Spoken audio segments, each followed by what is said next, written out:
사사기 3장 12절에서 31절 말씀입니다. 12절 이스라엘 자손들이 여호와께서 보시기에 또다시 악한 일을 저질렀습니다. 여호와께서 보시기에 그들이 악한 일을 저질렀기 때문에 여호와께서는 모압 왕 에글론을 강하게 해 이스라엘에 맞서게 하셨습니다. 이 구절은 사사기의 사이클에서 하나님의 구원과 그 후의 은혜에 대한 망각에 이어지는 이스라엘의 재타락을 나타내는 표현입니다.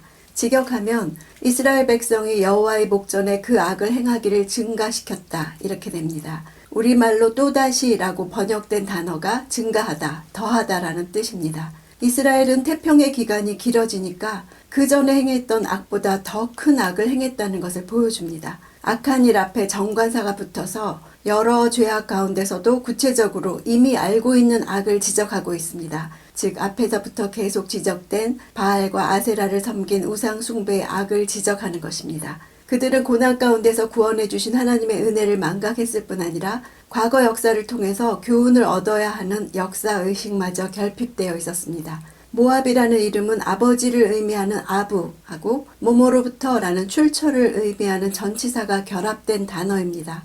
그러니까 아버지로부터라는 뜻이죠. 롯의 큰딸이 아버지와 동침해서 낳은 아들입니다. 이것은 모압 족속이 얼마나 부도덕한 근원을 가지고 있는지를 보여줍니다. 그런데 이 당시 이스라엘은 그들이 그토록 경멸하던 모압 사람들의 지배를 받는 비참한 처지에 놓여 있었던 것입니다. 왜냐하면 하나님께서 이스라엘을 징계하기 위해서 모압 왕의 군사력을 강하게 하셨기 때문입니다. 13절 에글론은 암몬과 아말렉 사람들을 모아서 이스라엘을 패배시키고 종려나무 성읍을 점령했습니다. 모압과 암몬과 아말렉 이렇게 하나님 앞에 심히 악한 세 민족이 이스라엘을 침략했다는 것은 이스라엘이 얼마나 악했는가를 반증해 줍니다. 뿐만 아니라 이 세 민족은 모두 이스라엘이 영적으로나 도덕적으로 멸시하던 민족이었는데 이스라엘이 그런 민족에게 침략을 당함으로써 자신들이 오히려 부끄러움을 당하게 된 것이었습니다. 여기 나온 동사들 모아서 패배시키고 점령했습니다는 접속사로 계속 연결이 되어서 사건이 일사천리로 이어져 가고 있음을 보여주고 있습니다. 즉 이런 단어의 연속적인 흐름 속에서 우리는 이스라엘 백성의 저항의 흔적을 찾아볼 수 없습니다. 그들은 무력하게 적들의 공격과 점령에 조금도 저항해보지 못하고 여리고성을 빼앗겼던 것입니다. 14절 그리하여 이스라엘 자손들은 18년 동안 모압 왕 에글론을 섬겼습니다. 이 18년이란 기간은 첫 사사로 활약했던 온니엘이 이스라엘을 구원하기 전에 이스라엘 백성이 구산 리사다임에게 억압을 당했던 8년의 기간보다 2배 이상 늘어난 기간입니다. 섬기다라는 단어는 노예로 봉사하다, 종이 되다 이런 의미를 가진 단어입니다. 이것으로 봐서 그 억압의 강도도 훨씬 강했을 것으로 추정해 볼 수 있습니다.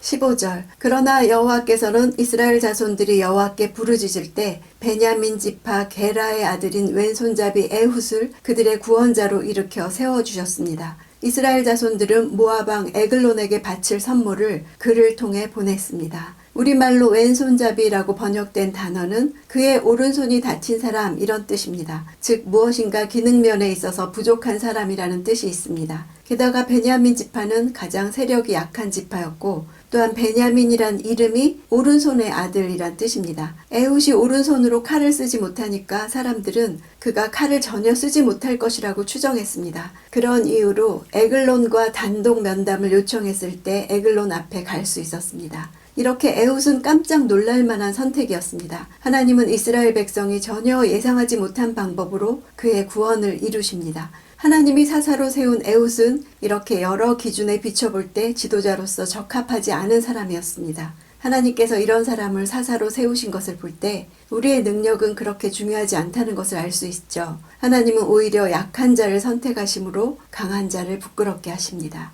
19절 그러고는 길갈 근처에 있는 우상들이 있는 곳에서 다시 발길을 돌려 자기만 되돌아와서 말했습니다. 왕이여 제가 왕께 은밀히 드릴 말씀이 있습니다. 왕이 조용히 하라 라고 말하자 그의 모든 신하들이 밖으로 나갔습니다. 우리말로는 에훗이 말하는 장면에서 원어의 긴장감을 전달하지 못하고 있는데요. 원어에는 동사가 사용되지 않고 명사와 전치사 등 핵심적인 단어만 배열되어 있습니다. 그래서 에글론이 신경을 딴 데 쓸 잠시의 여유도 갖지 못할 정도로 에훗이 긴장된 모습으로 재빨리 말하고 있는 것이 효과적으로 나타나고 있습니다. 직역해보면 나에게 비밀스러운 사건이 당신에게 왕이여 이렇게 됩니다. 에훗은 중심되는 단어만을 사용하면서 더욱 호기심을 자극하는 분위기를 만들었던 것입니다.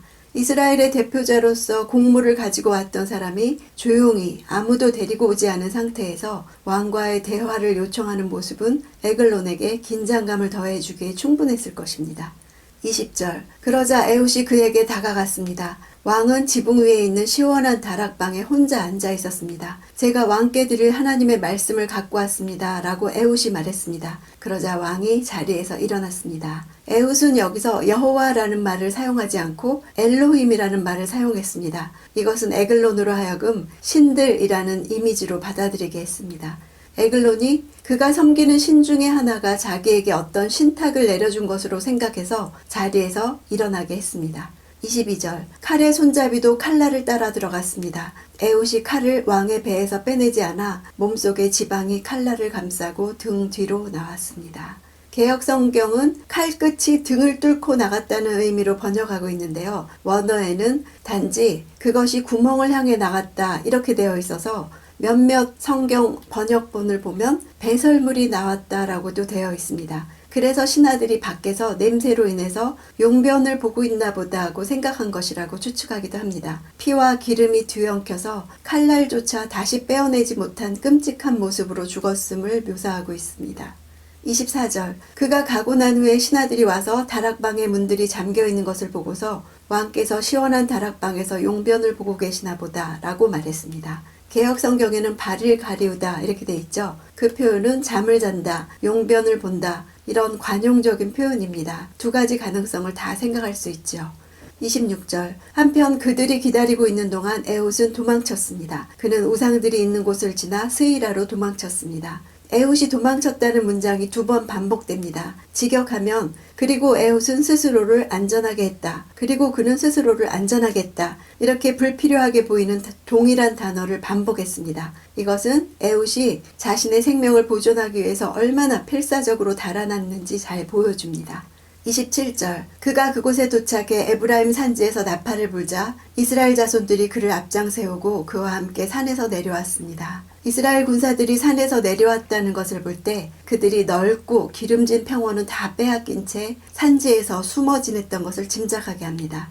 31절 아낫의 아들 삼갈이 에훗의 뒤를 이었는데 그는 소를 모는 막대기로 블레셋 사람 600명을 죽이고 그 또한 이스라엘을 구원했습니다. 블레셋을 죽이는 데 이런 평범한 농기구를 사용했다는 것을 통해서 삼갈이 일개 목자 혹은 농사꾼에 불과했음을 알 수 있습니다. 하나님은 이렇게 잘 훈련된 용사가 아니라 생업에 종사하던 평범한 자를 들어서 당신의 일꾼으로 삼으셔서 당시 지중해변에 거주하면서 동쪽으로 세력을 확장하려던 강력한 블레셋을 꺾어서 그들의 동진 정책을 저지하게 하는 큰 일을 이루셨습니다. 그 또한 이스라엘을 구원했다는 것은 비록 사사라는 칭호로 기록되지는 못했지만 이스라엘을 블레셋의 압제에서 구원함으로 사사의 역할을 한 사람이었습니다.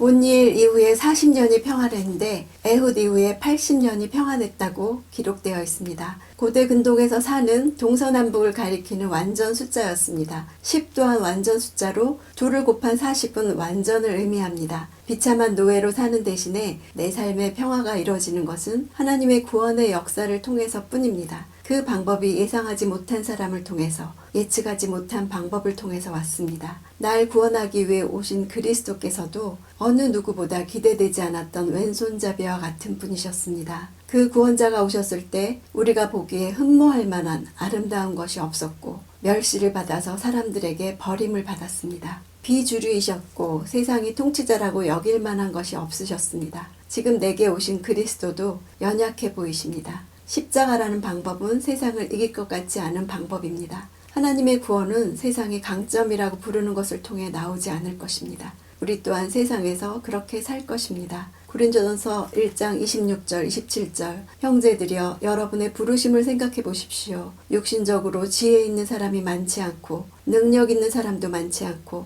가문 좋은 사람도 많지 않습니다. 그러나 하나님께서는 지혜로운 사람들을 부끄럽게 하시려고 세상의 악한 것들을 택하셨습니다. 구원은 나로부터가 아니라 하나님으로부터 온다는 것을 다시 고백하는 시간이 되기 원합니다.